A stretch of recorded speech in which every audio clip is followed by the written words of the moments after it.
Hello everyone, welcome to Endless Knowledge. இந்த வீடியோவில் நம்ம எதை பற்றி பார்க்க போகிறோம்னா ப்ரீமியர் ப்ரோவில் ரைட் ஆன் டெக்ஸ்ட் எஃபெக்டை பற்றி தான் பார்க்க போகிறோம். ஸோ உங்களுக்கு இந்த வீடியோவில் உள்ள கண்டென்ட் எல்லாமே புரியுதுன்னா மறக்காமல் லைக் பண்ணுங்கள். அண்ட் அதை விட ரொம்ப முக்கியம், இதை பற்றி தெரியாதவங்களுக்கு கண்டிப்பாக ஷேர் பண்ணி விடுங்க.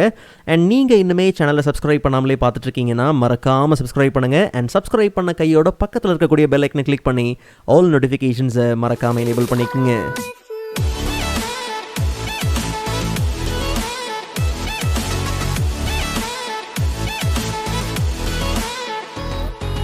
Alright, so first of all, Control T கொடுத்து ஒரு நியூ டெக்ஸ்ட் லேயரை நம்ம கிரியேட் பண்ணிக்கலாம். ஆக்சுவலாக நமக்கு என்ன டெக்ஸ்ட் தேவைன்னா எண்ட்லெஸ் அப்படிங்கிற டெக்ஸ்ட் தான் தேவை. செலெக்ஷன் டூல் எடுத்துக்கலாம். டெக்ஸ்டோட சைஸை இன்னும் கொஞ்சம் நம்ம என்ன பண்ணலாம், இன்க்ரீஸ் பண்ணிக்கலாம். டெக்ஸ்ட்டுக்கான மற்ற விஷயங்களை நாம் எடிட் பண்ணணுங்கிற பட்சத்தில் எசென்ஷியல் கிராஃபிக்ஸ் பேனல் வேணும். ஒருவேளை எசென்ஷியல் கிராஃபிக்ஸ் பேனல் இல்லைங்கிற பட்சத்தில் விண்டோ மெனியூக்குள்ளே போனோம்னா அங்கே நம்ம எசென்ஷியல் கிராஃபிக்ஸ் பேனலை ஆக்சஸ் பண்ணுறதுக்கான ஆப்ஷன் உண்டு. ஸோ இங்கேருந்து ஈஸியாக நம்ம என்ன பண்ணலாம், ஆக்சஸ் பண்ணிக்கலாம். ஆக்சுவலாக இந்த டெக்ஸ்ட்டில் ஒவ்வொரு எழுத்துக்கு நடுவில் நமக்கு கொஞ்சம் இடைவேளை அதிகமாக இருந்தால் நல்லாயிருக்கும்.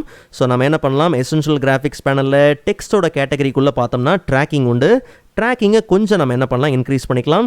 அண்ட் அதே மாதிரி நாம் யூஸ் பண்ணுற ஃபாண்ட் பார்த்தோம்னா glass and bloom. Okay, so இந்த ஃபாண்ட்டை டவுன்லோட் பண்ணுறதுக்கான லிங்க் பார்த்தீங்கன்னா டிஸ்கிரிப்ஷனில் இருக்குது. ஸோ அங்கேருந்து நீங்கள் என்ன பண்ணலாம், அந்த லிங்க்கை யூஸ் பண்ணி தாராளமாக நீங்கள் என்ன பண்ணலாம், டவுன்லோட் பண்ணிக்கலாம். அண்ட் அதே மாதிரி டெக்ஸ்ட்டையும் பார்த்தீங்கன்னா சரியான அலைன்மெண்ட்டில் நம்ம என்ன பண்ணலாம், ப்ளேஸ் பண்ணிக்கலாம். ஸோ ஒன்ஸ் நமக்கு தேவையான டெக்ஸ்ட்டை ஆட் பண்ண கையோட எஃபெக்ட்ஸ் பேனலில் சர்ச்சில் ரைட் ஆன் நம்ம சர்ச் பண்ணோம்னா வீடியோ எஃபெக்ட்ஸ் கேட்டகரியில் ஜெனரேட் குரூப்பில் ரைட் ஆன் எஃபெக்ட் உண்டு. ஸோ அந்த எஃபெக்டை ட்ராக் பண்ணி நம்மளுடைய டெக்ஸ்ட் லேயரில் நம்ம ட்ரா பண்ணிக்கலாம். ஒன்ஸ் இந்த எஃபெக்டை ஆட் பண்ண கையோட இப்போ நம்ம எஃபெக்ட் கண்ட்ரோல்ஸ் பேனலுக்குள்ளே போனோம்னா அங்கே நம்ம ஆட் பண்ண ரைட் ஆன் எஃபெக்ட் உண்டு. ஓகே, ஸோ இதுக்கப்புறம் தெளிவாக கவனிங்க. ஆக்சுவலாக ப்ரஷ்ஷோட பொசிஷனை தான் நம்ம ஆனிமேட் பண்ண போகிறோம். பட் ஆனிமேட் பண்ணுறதுக்கு முன்னாடி எந்த டைம் ஃப்ரேமில் இருந்து நமக்கு டெக்ஸ்ட் வந்து ரிவீல் ஆக ஆரம்பிக்கணுமோ கரெக்டாக அந்த டைம் ஃப்ரேமில் நம்ம என்ன பண்ணலாம், நம்மளுடைய டெக்ஸ்ட் லேயரை வந்து கரெக்டாக ப்ளேஸ் பண்ணிக்கலாம். ஓகே, ஸோ எனக்கு வந்து 1 செகண்ட் 10வது ஃப்ரேம்லேருந்து நமக்கு டெக்ஸ்ட் ரிவீல் ஆக ஆரம்பிக்கணும். ஸோ அதனால் அந்த டைம் ஃப்ரேமில் நம்மளுடைய டெக்ஸ்ட் லேயரை என்ன பண்ணியாச்சு, ப்ளேஸ் பண்ணியாச்சு. அண்ட் அதே மாதிரி ப்ரஷ்ஷோட கலர் இருக்கு இல்லையா, ஸோ இதை வந்து ஒயிட்லேருந்து நான் என்ன பண்ணுறேன், ரெட்டுக்கு சேஞ்ச் பண்ணுறேன். அதுக்கான காரணம் என்னென்னா, ஏற்கனவே நம்ம டெக்ஸ்ட் பார்த்திங்கன்னா ஒயிட் கலரில் தான் இருக்குது. ப்ரஷ்ஷும் வந்து ஒயிட்லேயே இருக்குன்ற பட்சத்தில் அப்போ ப்ரஷ்ஷை யூஸ் பண்ணி ட்ரா பண்ணும்போது பார்த்திங்கன்னா கரெக்டாக அந்த ப்ரஷ் வந்து அந்த டெக்ஸ்ட்டை வந்து கவர் பண்ணியிருக்கா இல்லையா அப்படிங்கிறது நமக்கு தெரியாது. ஓகே, இதே வேறு கலரில் இருக்குது அப்படிங்கிற பட்சத்தில் நமக்கு அந்த டெக்ஸ்ட் வந்து கரெக்டாக அந்த ப்ரஷ்ஷுக்குள்ளே கவர் ஆகுதா இல்லையான்றதை ஈஸியாக நம்ம என்ன பண்ணலாம், ஃபைண்ட் அவுட் பண்ணிக்கலாம். அண்ட் ப்ரஷ்ஷோட சைஸை கொஞ்சம் இன்க்ரீஸ் பண்ணிக்கலாம். ஸோ டிஃபால்ட்டாக 2 இருக்கும். ப்ரஷ்ஷோட சைஸை கொஞ்சம் இன்க்ரீஸ் பண்ணிக்கலாம். கம்ப்ளீட்டாக வந்து நீங்கள் அதிகப்படுத்தணும் அப்படின்லாம் கிடையாது. கொஞ்சம் இந்த ப்ரோக்ராம் மானிட்டரை நம்ம என்ன பண்ணலாம், ஜூம் பண்ணிக்கலாம். ஓகே, ஜூம் பண்ணிவிட்டு நல்லா கவனிங்க. ப்ரஷ்ஷை நம்ம என்ன பண்ணலாம், கரெக்டாக நீங்கள் மூவ் பண்ணி ப்ளேஸ் பண்ணுங்கள். எந்த அளவுக்கு அந்த ப்ரஷ்ஷோட ஸ்ட்ரோக் வந்து அந்த ப்ரஷ்ஷோட சைஸ் வந்து கரெக்டாக நம்ம டெக்ஸ்ட்டை கவர் பண்ணுதா அப்படிங்கிறத நீங்கள் என்ன பண்ணுங்கள், கவனித்து பாருங்கள். ஸோ நமக்கு வந்து ப்ரஷ்ஷோட சைஸ் வந்து கரெக்டாக ஒரு 24 பாயிண்ட் இருந்தால் கரெக்டாக இருக்கும். ஓகே, அண்ட் அதே மாதிரி ஸ்ட்ரோக் லென்த் இருக்கு இல்லையா, அதை வந்து ஒரு 5 செகண்ட்ஸ்க்கு நம்ம என்ன பண்ணலாம், சேஞ்ச் பண்ணிக்கலாம்.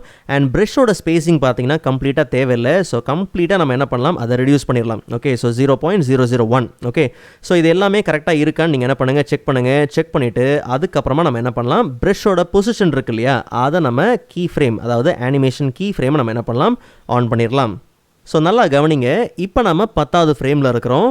11வது ஃப்ரேமில் பார்த்தோம்னா இந்த ப்ரஷ் வந்து மூவ் ஆகிருக்கணும். ஓகே, 10வது ஃப்ரேமில் நம்ம என்ன பண்ணியாச்சு, கீ ஃப்ரேம் ஆன் பண்ணியாச்சு. ஸோ 11வது ஃப்ரேமுக்கு நம்ம போகணும். ஓகே, ஸோ 11வது ஃப்ரேமுக்கு போகிறதுக்கு ரைட் ஆரோ கீ, கீபோர்டில் இருக்கக்கூடிய ரைட் ஆரோ கீ ப்ரெஸ் பண்ணோம்னா அப்போ 11th ஃப்ரேமுக்கு வந்துடும். 11th ஃப்ரேமுக்கு வந்ததுக்கப்புறம் நம்ம என்ன பண்ணலாம், இதை மூவ் பண்ணலாம். ப்ரஷ்ஷை மூவ் பண்ணுறதுக்கு ப்ரஷ்ஷோட பாயிண்ட்ரு கிடைக்கல அப்படிங்கிற பட்சத்தில் ரைட் ஆன் அப்படிங்கிற அந்த எஃபெக்டோட பேர் இருக்கு இல்லையா, அதை கிளிக் பண்ணாலே நமக்கு அந்த பாயிண்ட்ரு பார்த்திங்கன்னா ஆக்டிவ் ஆயிரும். ஓகே, ஸோ இப்போ நம்ம என்ன பண்ணலாம், மூவ் பண்ணிக்கலாம். அடுத்து நீங்கள் மூவ் பண்ணும்போது நெக்ஸ்ட் ஃப்ரேமுக்கு போயிடணும். ஓகே, ஸோ 12th ஃப்ரேமுக்கு போயிடலாம். 12th ஃப்ரேமுக்கு போயிட்டு இப்போ கொஞ்சம் என்ன பண்ணலாம், மூவ் பண்ணிக்கலாம். ஓகே, அண்ட் அதே மாதிரி 13வது ஃப்ரேமுக்கு போயிட்டு கொஞ்சம் நம்ம என்ன பண்ணலாம், மூவ் பண்ணிக்கலாம். லைட்டாக அந்த இடத்துல இடைவேளெல்லாம் இருக்குது, லைட்டாக வந்து ஒயிட் அந்த தெரியுது, டெக்ஸ்ட் வந்து தெரியுது அப்படிங்கிற பட்சத்தில் பிரச்சனையே கிடையாது. அது எல்லாத்தையும் கடைசியில் நம்ம என்ன பண்ணலாம், அட்ஜஸ்ட் பண்ணிக்கலாம். ஓகே, ஸோ ஒவ்வொரு ஃப்ரேமாக நம்ம என்ன பண்ணணும், பண்ணி ஆகணும். ஓகே, ஸோ இப்போ 14th ஃப்ரேமில் கொஞ்சம் மூவ் பண்ணிக்கலாம். அண்ட் அதே மாதிரி 15th ஃப்ரேமில் கொஞ்சம் நம்ம என்ன பண்ணலாம், இதை மூவ் பண்ணிக்கலாம். அண்ட் ஒருவேளை அடுத்தடுத்த ஃப்ரேமுக்கு போகிறதுக்கு ஒவ்வொரு வாட்டியும் நீங்கள் ரைட் ஆரோ கீ ப்ரெஸ் பண்ணுறதுக்கு கஷ்டமாக இருந்துச்சுன்னா ப்ரோக்ராம் மானிட்டரில் நீங்கள் மவுஸ் யூஸ் பண்ணிகிட்ருக்கீங்க இல்லையா, அந்த டைமில் நீங்கள் என்ன பண்ணுங்கள், ஸ்க்ரோலர் யூஸ் பண்ணுங்கள். ஓகே, ஸ்க்ரோல் வந்து அப் அண்ட் டவுன் நீங்கள் ஸ்க்ரோல் பண்ணும்போது பார்த்தீங்கன்னா அடுத்தடுத்த ஃப்ரேம் சேஞ்ச் ஆகும். இதே நீங்கள் மவுஸை வந்து நார்மலாக நீங்கள் டைம் ஃப்ரேமில் இருக்கும் போது நீங்கள் ஸ்க்ரோலர் யூஸ் பண்ணுறீங்கன்னா அப்போ வந்து உங்களுக்கு அந்த டைம் லைன் தான் பார்த்தீங்கன்னா மூவ் ஆகும். ப்ரோக்ராம் மானிட்டரில் இருக்கும் போது பார்த்தீங்கன்னா உங்களுக்கு அந்த அடுத்தடுத்த ஃப்ரேம் பார்த்தீங்கன்னா சேஞ்ச் ஆகும். ஓகே, ஸோ அப்படியே பார்த்தீங்கன்னா நீங்கள் ஸ்க்ரோல் பண்ணி அடுத்தடுத்த ஃப்ரேமுக்கு நீங்கள் என்ன பண்ணலாம், போகலாம். ஓகே, ஸோ கொஞ்சம் அந்த வேலையை பார்த்தீங்கன்னா நம்ம வேகமாக முடிச்சிடலாம்.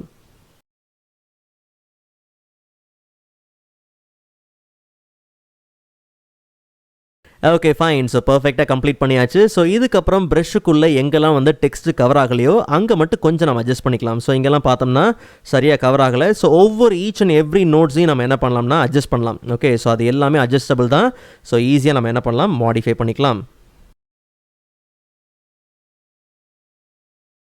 Okay right. ஸோ அட்ஜஸ்ட்மெண்ட்ஸ் எல்லாத்தையும் முடிச்சதுக்கப்புறம் இந்த ரைட் ஆன் எஃபெக்ட்லேயே பார்த்தோம்னா நமக்கு பெயிண்ட் ஸ்டைல் இருக்கு இல்லையா, அதில் டிஃபால்ட்டாக பார்த்தீங்கன்னா ஆன் ஒரிஜினல் இமேஜ் உண்டு. ஸோ அதை மட்டும் நம்ம என்ன பண்ணலாம், ரிவீல் ஒரிஜினல் இமேஜுக்கு நம்ம என்ன பண்ணலாம், சேஞ்ச் பண்ணிக்கலாம். ஒன்ஸ் நம்ம சேஞ்ச் பண்ண கையோட இப்போ நம்ம ப்ளே பண்ணி பார்த்தோம்னா நமக்கு பர்ஃபெக்டாக பார்த்தீங்கன்னா ப்ளே ஆகும். All right. ஸோ ப்ரீமியர் ப்ரோவோட ப்ரீவியஸ் வீடியோஸ்க்கான லிங்க் நான் டிஸ்கிரிப்ஷனில் கொடுத்துருக்கிறேன், மறக்காம நீங்கள் செக் பண்ணி பாருங்கள். அண்ட் நெக்ஸ்ட் வீடியோவில் இதை விட இன்ட்ரெஸ்டிங்கான டாப்பிக்கை பார்க்கலாம். அதுவரை காத்திருங்கள்.